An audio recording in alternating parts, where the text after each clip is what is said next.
Good afternoon and welcome to another edition of Trucker Tools Talks. Every week, we're interviewing folks in the trucking industry for business tips and updates on what's happening in the freight markets. Today, we're joined by Bradley Palmer, Director of Carrier Development and Pricing at Trinity Logistics. Thanks for speaking to us today, Bradley. Absolutely. To kick things off, can you tell us a little bit about what it is you do for Trinity and how long you've been working in the transportation industry? Yeah, so I guess my background before Trinity, I've always worked for carriers. I've worked in LTL, truckload, worked for a Class 1 railway at BNSF Logistics on the logistics side. And then I've worked for a top 100 manufacturer at Tyson Foods. On the truckload, the carrier side, specifically, I've worked for a 600 truck company, a 5,000 truck company, and a 2,500 truck company. And all of those companies had lease operator divisions, were owner operators. And at Trinity, I just joined back in June of 2020. I was offered a role as carrier development director. And in that role, help facilitate carriers that we want to work with more often. How do we connect with them more regularly and get them ingrained in our network? And so that gets us away from spot transactional business and more into contract business with those carriers that we want to work with. That's great. And for those who may not be familiar, can you tell us a little bit about Trinity Logistics?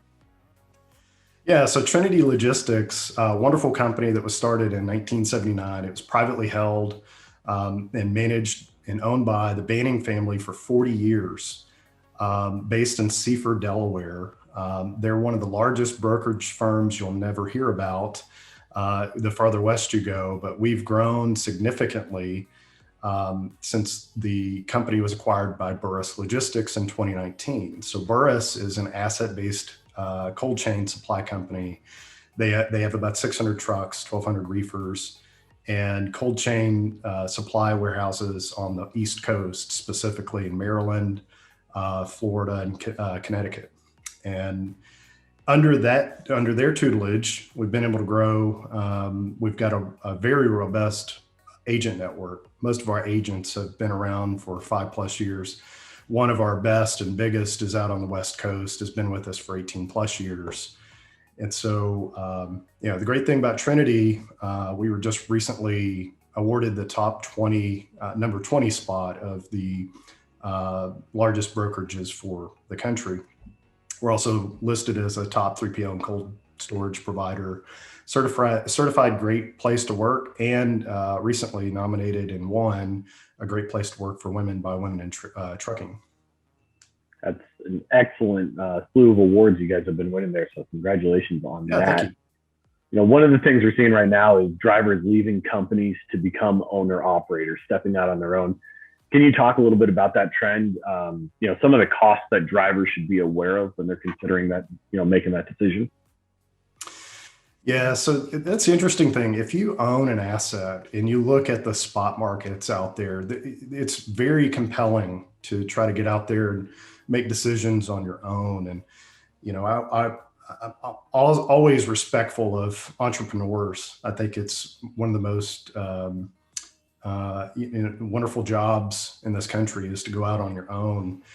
And to be a business owner, it takes a lot of gumption. It takes a lot of networking and decision making, and there's some watch outs. And so what we got to be careful of, I'll hit you with some stats here as far as new carriers hitting the street. And these are carriers that have applied for and received their authority.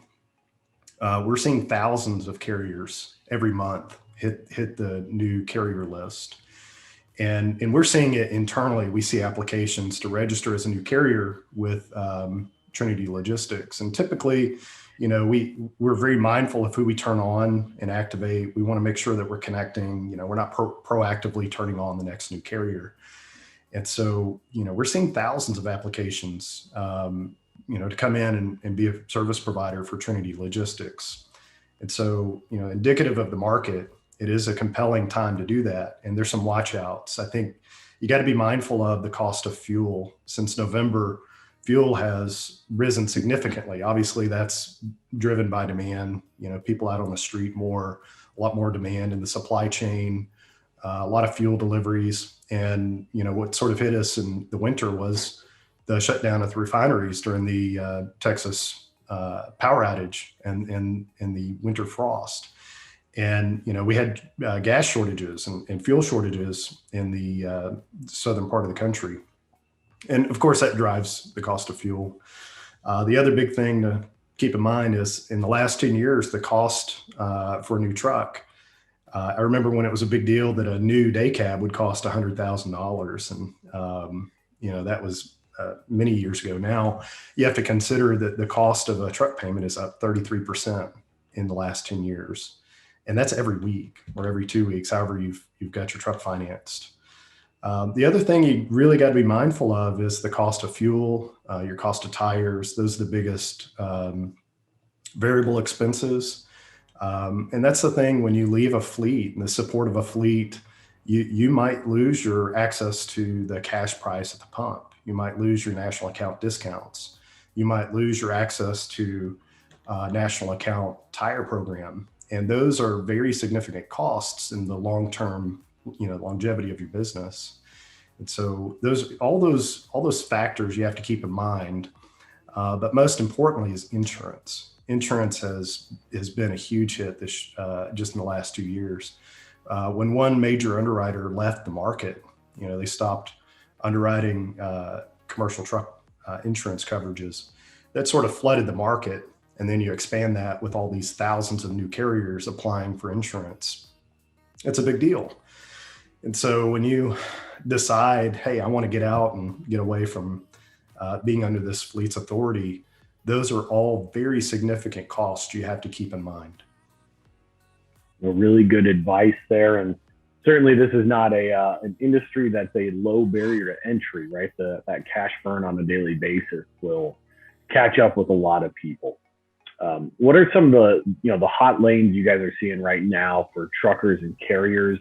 And does that point to any of the trends that you're seeing in freight today? Yeah, so there's some macro trends that are really interesting to look at. And of course, I try to keep informed by a number of trade journals. One of the largest is Freight Waves. And, I'll tell you a little bit of what we see on the street, and I'll also echo what we hear in the market. What lane isn't hot today is, sort of the main takeaway from this market. You really think about the volume of West Coast imports and how that impacts capacity out in California. And then you compound that by the produce season, in central and northern Cal. And just take a look at the public load boards. And I think that's sort of the draw too, is you see those loads posted out there, or you have friends in the industry that show you, man, look at this, $11,000 to go from LA to Connecticut. And it's such a draw. You totally see that. The other hot lane that's just been consistently hot is northbound out of Mexico, off Laredo, out in the valley, over in El Paso. It's all hot. Of course, there's not a lot of volume that goes to Mexico on full truckload. What volume does go down there is, it's less than truckload for the most part, and it might be rack returns, but when you look at the balance, it's a huge imbalance. And then we've just recently started to see a spike on the East Coast ports. And I think that's really based on the backup on the West Coast ports. You see more volume out of Newark and Savannah, and basically all the ports are sort of jammed up with a backlog, and that's the bullwhip effect. You go back to when the evergreen ship was Austin Powers in the Suez Canal. It had its own fallout in our own country here, and so for the most part, we're looking at this backup in the ports. That's where you're seeing all this volume, and all the same, e-commerce has been huge. Home delivery, all the shift that comes with, everybody working from home and, not wanting to go out, and e-commerce efficiencies are changing our supply chains forever. Now, I think you pointed to a lot of these things with, cost to operate in this industry. Some of these really interesting dynamic pricing changes where, a lot of carriers or owner ops could be chasing dollars and then getting themselves into call it a little bit of a pickle when you get to a destination market that might not be as attractive on the outbound. What are some of the bigger challenges that drivers and carriers are facing right now outside of that? Of course, the insurance issue, when you look at the trucking association's top concern for specific areas include tort reform, the lobbying around AB5, the upcoming PRO Act. These are things that, co-ops and large fleets are very concerned with at that level.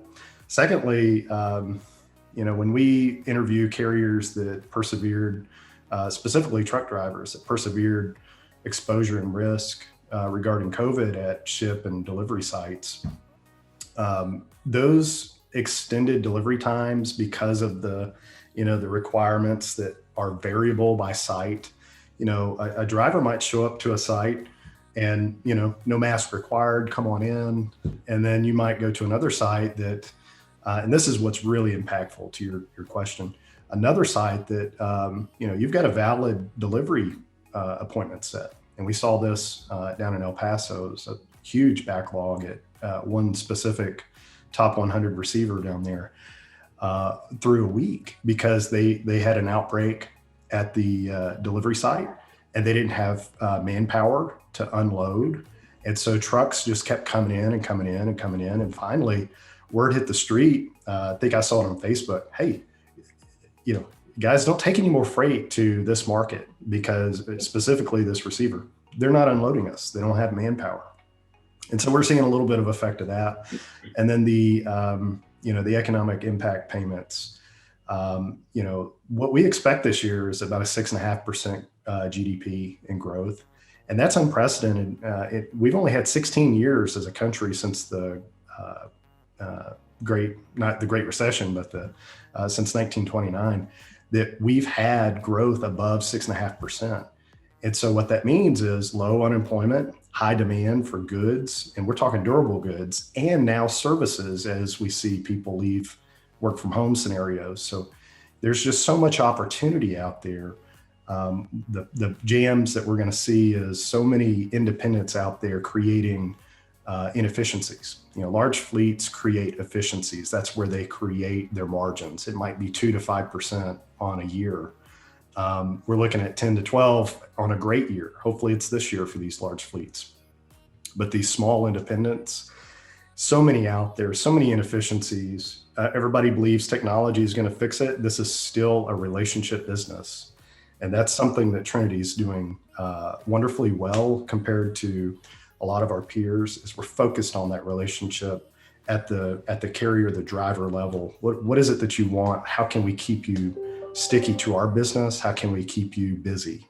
So I think that's really good advice, and it echoes a lot of what we're trying to do, right? We're a technology-based company, fighting for the good of this industry and trying to put tools in the hands of drivers, but never losing sight that everything is governed by relationship. I used the example earlier today that, it's a matter of when it goes wrong, not if it's going to go wrong, when it goes wrong.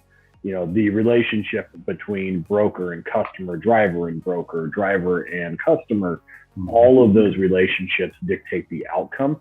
It's where you can call in a favor, where you can sneak in your driver ahead of the backlog of appointments, where you can prioritize inbound freight because it is going to production and things like that. So really appreciate you hitting on that, because it just kind of makes some of the things I scream about constantly on my little soapbox a little bit more true in this industry.